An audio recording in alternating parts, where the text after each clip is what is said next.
श्री शिवाय नमस्तुभ्यम। हर हर महादेव। आप सबको पता है कि पितृपक्ष के बहुत ही प्यारे से दिन चल रहे हैं और रविवार के दिन पड़ रही है पितृपक्ष की पंचमी। इस दिन आपको गंगा जल वाला उपाय करना है। तुलसी माता के पौधे में गंगा जल डालने वाला। तो गंगा जल आपको कैसे डालना है और बाद में इस गंगा जल का आपको करना क्या है, सारी बात बताएंगे पूज्य गुरुजी पंडित प्रदीप जी मिश्रा की कथा से। सुन करके समझ करके वीडियो को पूरी जरूर देखना। परंतु उससे पहले अगर आप भी महादेव के सच्चे भक्त हैं, महादेव की कृपा प्राप्त करना चाहते हैं, तो चैनल को सब्सक्राइब करके कमेंट बॉक्स में हर हर महादेव जरूर लिखें। वीडियो को लाइक और शेयर करना ना भूलें। अगर आप पर पितृ दोष है, आपके पितृ आपको परेशान करते हैं, अगर आपको पता भी है पितृ दोष है या नहीं, तो भी आप इस उपाय को कर सकते हैं। इस उपाय को करने से आपके पितृ आपको कभी परेशान नहीं करेंगे। मात्र तुलसी माता के पौधे में आपको डालना है गंगा जल। इस उपाय के लिए आपको लेना है गंगा जल। ध्यान रखना, किसी और नदी का जल आपको नहीं लेना है, केवल और केवल आपको गंगा जल ही लेना है। आपके घरों में भरपूर मात्रा में गंगा जल होगा, अगर नहीं भी है तो मंदिर में जाकर आप लेकर आ सकते हैं। मंदिरों में आपको गंगा जल जरूर मिलेगा। और इस गंगा जल को लेकर आपको चले जाना है तुलसी माता के पौधे के पास। परंतु यहाँ आपको नियम समझना है, इस गंगा जल को आपको तुलसी माता के पौधे में डालना नहीं है। तो फिर करना क्या है, इसके लिए आपको लेनी है एक कटोरी।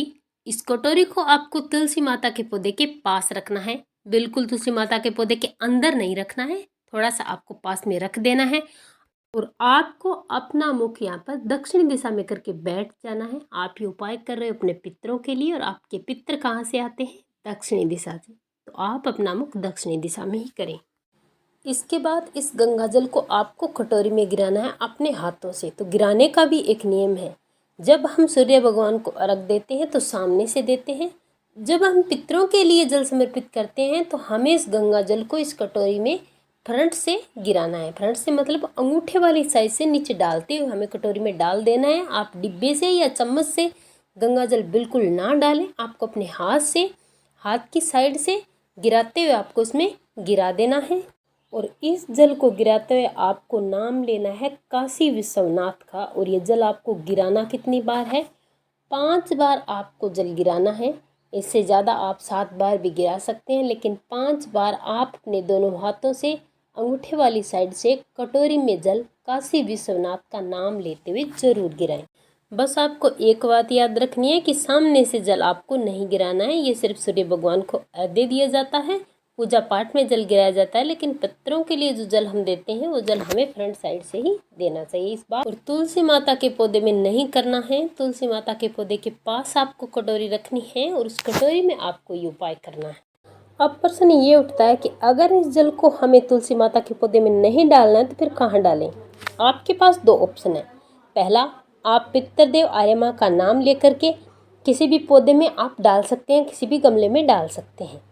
और अगर आप चाहें तो आप अपने घर के मुख्य द्वार के बाहर इस पानी को छींट सकते हैं पितरों के देव आर्य माँ का नाम लेकर के। आप सबको पता है कि पितरों के देवता का नाम आर्य माँ है, और अगर आप आर्य माँ को प्रसन्न कर लेते हैं तो आपके पितर स्वयं ही प्रसन्न हो जाते हैं। ये तो था पहला उपाय। चलिए अब बात करते हैं पितृपक्ष की पंचमी के दिन किए जाने वाले सबसे महत्वपूर्ण और विशेष उपाय की, जो आपको करना है, जिससे आपके पितर प्रसन्न भी होंगे, आपके जीवन से पितृ दोष दूर होंगे, आपके घर में जो लड़ाई झगड़े हो रहे हैं, आपके कार्य में रुकावट आ रही है, आपके पैसों की बचत नहीं होती, आप पर कर्ज बढ़ता जा रहा है, आपके घर में बीमारियां अधिक हो रही है, ऐसे जो भी लक्षण हैं, इन तमाम चीज़ों को दूर करने के लिए आपको ये उपाय जरूर करना चाहिए। ये उपाय भी आपको सिर्फ और सिर्फ गंगा जल से करना है, किसी और जल की आपको आवश्यकता नहीं है। आपको एक तांबे के पात्र में गंगा जल भर लेना है। अगर गंगा जल थोड़ा है तो थोड़ा गंगा जल डालें और बाकी आप शुद्ध जल डालकर इस कलश को भर लें। और इसे अपने पूरे घर में, यानी कि अपने पूरे घर में इसको एक बार घुमा लेना है। सारे कमरों में, सारे रूम्स में आपको पूरे घर में एक चक्कर इस जल को लेकर लगाना है। और इसे लेकर आपको चले जाना है महादेव के मंदिर में शिवलिंग के पास। और सबसे पहले अपना मुख उत्तर दिशा की तरफ करके 1 लोटा शुद्ध जल महादेव की शिवलिंग पर काशी विश्वनाथ के नाम से श्री शिवाय नमस्तुभ्यम मंत्र का जाप करते हुए आपको समर्पित कर देना है।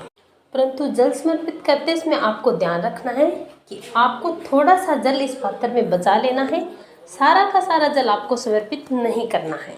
और बचे हुए जल का आपको करना क्या है, तो जब हम शिवलिंग पर जल समर्पित करते हैं और जल बहता हुआ जहाँ शिवलिंग से नीचे गिरता है, नीचे के स्थान पर, वो स्थान होता है हमारे पितृदेव का।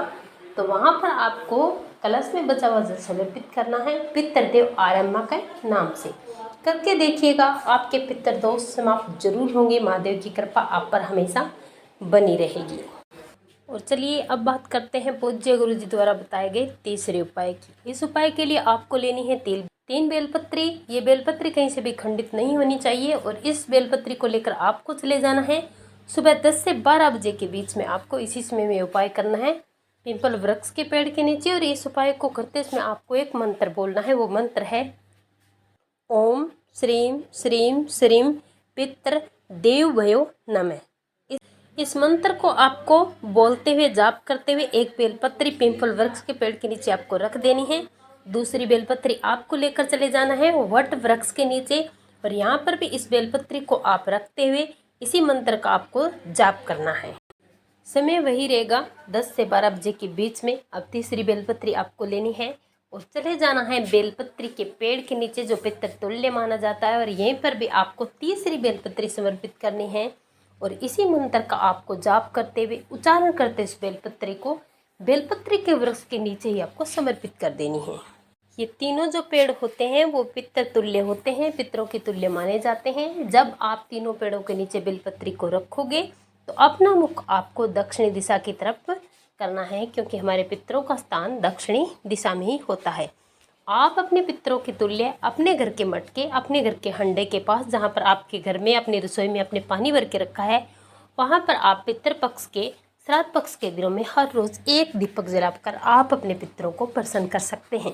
पूज्य गुरु जी कहते हैं कि जो व्यक्ति पितृपक्ष के दिनों में, श्राद्ध के दिनों में अपने पितरों के निमित्त कुछ भी करता है, प्रसन्न जरूर होते हैं, उसे आशीर्वाद देते हैं। पितरों